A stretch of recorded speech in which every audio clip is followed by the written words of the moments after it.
सभी को जय जवाहर, जय संविधान। आज 2011 की जनगणना के हिसाब से रिकॉर्डली आदिवासी समुदाय 11 करोड़ के आसपास है और आज 2025 के अगर बात करें तो 14-15 करोड़ के आसपास इस देश के अंदर है और वो 700 के आसपास समुदाय में बटा हुआ है। भील है, मीणा है, संथाल है, उरांव है, गोंड है, अलग। और जब धर्म की बात आती है तो वो सभी धर्मों में आदिवासी हिंदू भी है, आदिवासी ईसाई भी है, आदिवासी मुस्लिम भी है, आदिवासी जैन भी। और आदिवासियों के इतिहास की बात आती है तो ये सच्चाई है कि आदिवासी महापुरुषों के इतिहास, आदिवासी उनका जो संघर्ष रहा है, उनका जो बलिदान रहा है, वो नजरअंदाज हुआ है। मैं ये नहीं कह रहा कि जानबूझ के नजरअंदाज किया गया, हो सकता है इतिहासकार उस घटना तक नहीं पहुंच पाया हो। साईं लक्ष्मण जी ने कहा था कि इतिहासकार महलों और रजवाड़ों के आसपास ही रहे, देश के अंतिम छोर पे नहीं जा पाए जहां बड़ी बड़ी घटनाएं हुई।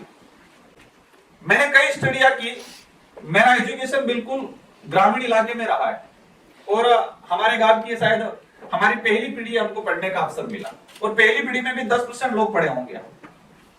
हमारे साथ में 90% बच्चे नहीं पढ़ पाए, आज भी अभी पढ़ रही है। तो हमें जहां तक लगा हम नहीं जानते थे, मैंने कॉलेज भी किया, बिरसा मुंडा जी के बारे में कहीं पढ़ने नहीं मिला।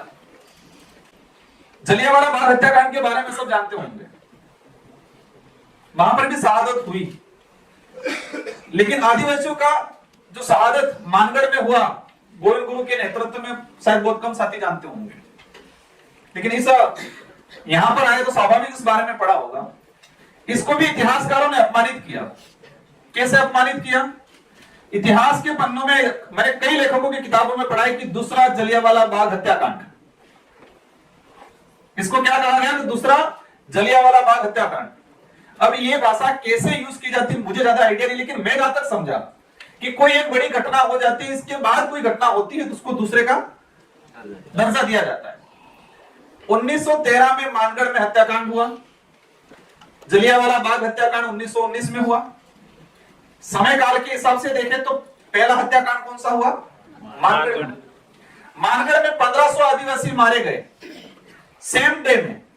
कई लोग घायल हुए, सैकड़ों लोग बताते हैं 200-250 लोग बाद में डेथ हुई। जलियांवाला बाग हत्याकांड में कितने लोग मरे, कितने शहीद हुए? 1000। वो भी हमारे देश के लिए लड़े थे, वो भी हमारे लिए सम्मानित थे। लेकिन एक जगह 1913 में हत्याकांड हो रहा है, वहां 1500 लोग मर रहे हैं, शहीद हो रहे हैं। एक जगह आपने संख्या बताई, वो 1919 में हो रहा है और इतिहासकारों ने लिखा एक लाइन में जलियांवाला बाग का पूरा विस्तृत और नीचे लिखा हुआ कई किताबों में कि दूसरा जलियांवाला बाग हत्याकांड मानगढ़ हुआ।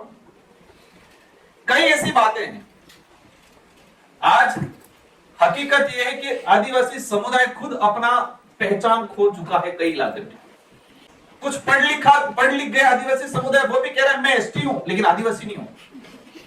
अधिकारी वर्ग भी है इसमें। क्या कहते हैं? मैं एसटी हूं, आदिवासी नहीं हूं। मैं मीणा हूं लेकिन आदिवासी नहीं हूं। मैं बेन हूं ना, पर आदिवासी नहीं हूं। यह इसलिए कि उनकी जो पहचान, उनकी जो हकीकत थी वो सामने उनको नहीं लाई गई, न उनकी पीढ़ियों को पढ़ाई गई। आज आदिवासी समुदाय, मैंने गुजरात में कार्यक्रम किया, धर्म की जो बात आई और ये हकीकत है आदिवासियों की अपनी एक पूजा पद्धति, अपनी पूरी आराधना, अपनी धार्मिक पूरी व्यवस्था बनी हुई है। वो प्रकृति को अपना सबसे बड़ा भगवान मानता है और मेरे हिसाब से प्रकृति से बड़ा कोई नहीं हो सकता है। आदिवासी प्रकृति को अपना भगवान मानता है, वो उनकी अपनी पूजा पद्धति, वो किसी भी धर्म का तौहीन नहीं करता है। लेकिन हर इलाके में कन्वर्ट हुआ, मतलब मैं कई बार कहता हूं आदिवासियों का धर्म परिवर्तन नहीं, धर्म ग्रहण हुआ, क्योंकि उनका कोई धर्म नहीं था, प्रकृति उनका भगवान था, वही धर्म था उनका। गुजरात में जैन बना हुआ आदिवासी। महाराष्ट्र के अंदर 15 लाख के आसपास आदिवासी आज मुस्लिम बन के बैठा हुआ है। ईसाई, हिंदू है, लड़ बन रहे हैं। सर बता रहे थे भाई, एक आदिवासी की मृत्यु हुई, जो ईसाई बना हुआ वो अलग विधि करेगा, हिंदू बना हुआ वो अलग विधि करेगा और तभी लड़ रहे हैं आपस में। आज हकीकत बिरसा मुंडा, सिंधु कान्हू, टाटिया भील ये जल जंगल जमीन के लिए लड़े, पहचान के लिए लड़े, अस्तित्व के लिए लड़े, स्वाभिमान के लिए लड़े, लेकिन आज आदिवासी देश के अंदर आपस में सिर्फ धर्म के लिए लड़ रहा है। और वो कौन लड़ रहा है? आपस में ही लड़ रहा है।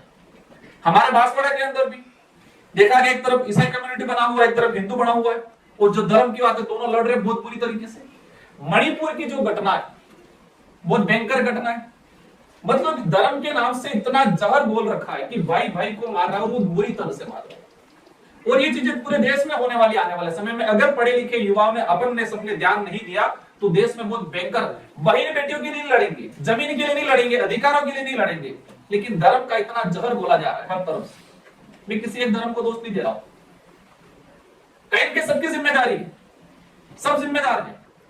और स्थिति इतनी भयंकर बनी हुई, मैं भी कई बार पोस्ट डालता हूं सोशल मीडिया पे, कहते हैं आप तो हिंदू विरोधी हो, फिर कई बार हम कहते हैं आदिवासी ना हिंदू है ना ईसाई है, कुछ कहते हैं आप ईसाई विरोधी हो। हम किसी के विरोधी नहीं है। आदिवासियों ने अपनी पहचान, क्योंकि उनको क्या लगा कि पिछड़ा हुआ है, हमने भी गलत किया है। आदिवासी समुदाय से आने वाले पढ़े लिखे लोगों ने भी गलत किया। हम पढ़ लिख गए, हम हिंदी बोल गए, गांव का आदमी लोकल भाषा बोल रहा है तो उसको हमने अनपढ़ गवार मान लिया। मेरा यह कहना है कि आदिवासी समुदाय का ही व्यक्ति दिल्ली में पैदा हुआ, पैदा होने के बाद उसने कभी अपनी मातृभाषा नहीं सीखी, और आप कभी गांव में गए, अब गांव के 100 लोग मिलके भीली भाषा में बात कर रहे हैं और आपको समझ में नहीं आया तो उनकी नजर में, आपके दृष्टिकोण से देखेंगे तो आप भी गंवार हैं। क्योंकि हमारी क्या थिंकिंग है आज कि जो गांव से आया हुआ व्यक्ति जो अपनी मातृभाषा में, गोंडी भाषा में, भीली भाषा में अगर बात कर रहा है तो हम क्या कहते हैं? ये तो गंवार है। तो आप भी उस इलाके में गए और आपको वो गोंडी भाषा में बात कर रहे हैं और आपको समझ में नहीं आया तो आप भी गंवार हुए, पिछड़े हुए, वही हुआ।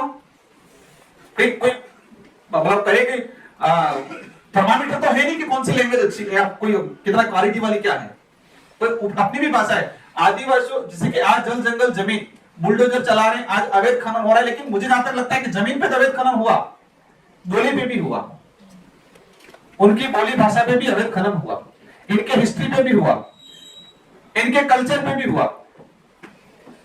आदिवासियों की अनेक संस्कृतियां उन पे कलम चढ़ा है।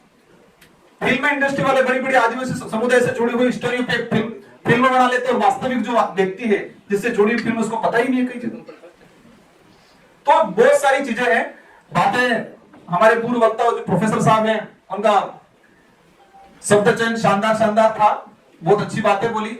मेरा एक ही कहना है कि हमारा सोच बदलनी पड़ेगी।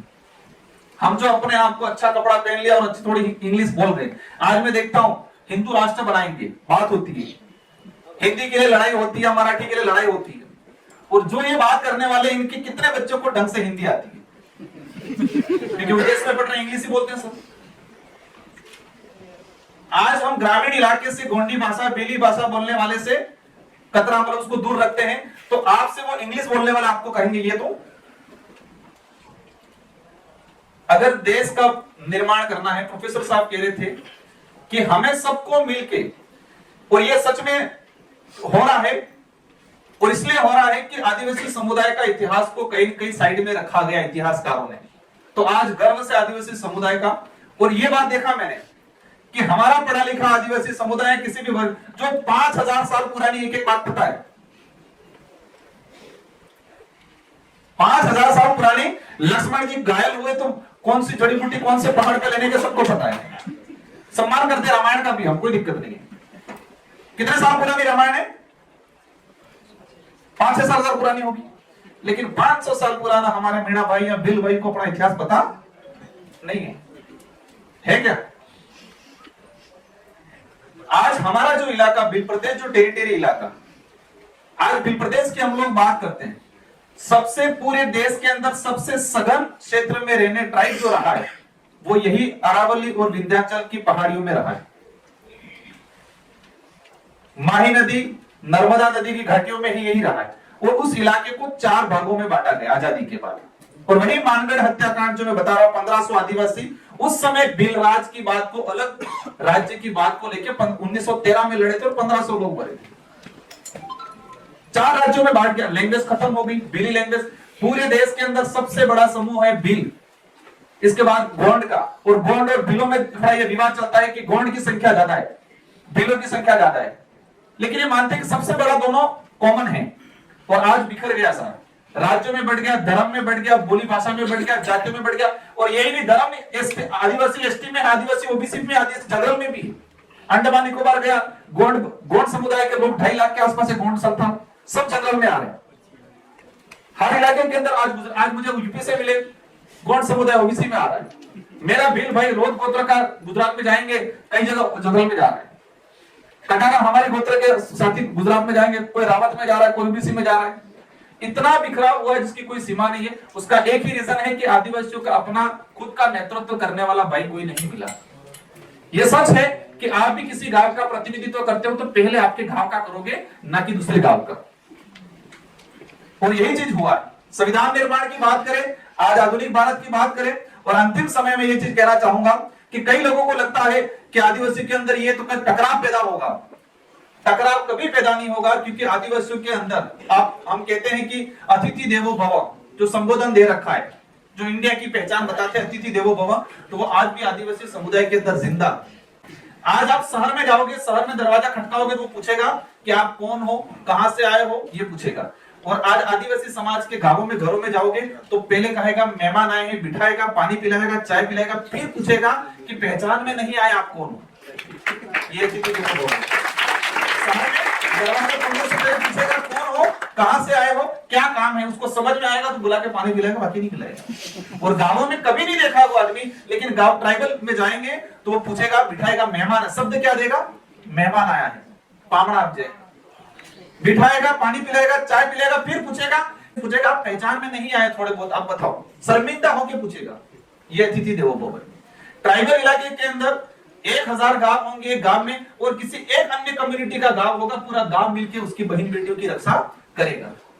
इतिहास के किसी पन्ने पे ये नहीं मिलेगा आदिवासी ने किसी का शोषण किया, अत्याचार किया, आदिवासी ने कहीं नर संवाद गलत तरीके से किसी के साथ गलत। आदिवासी ने हमेशा अपनी सुरक्षा के लिए लड़ा है, न कि शोषण करने के लिए। आज तक आदिवासी नहीं लड़ा है, क्योंकि वो इंसानियत की भावना है, प्रेम भावना है। अतिथि देवो भव की जो बात करते हैं वो आदिवासियों के अंदर ब्लड में है।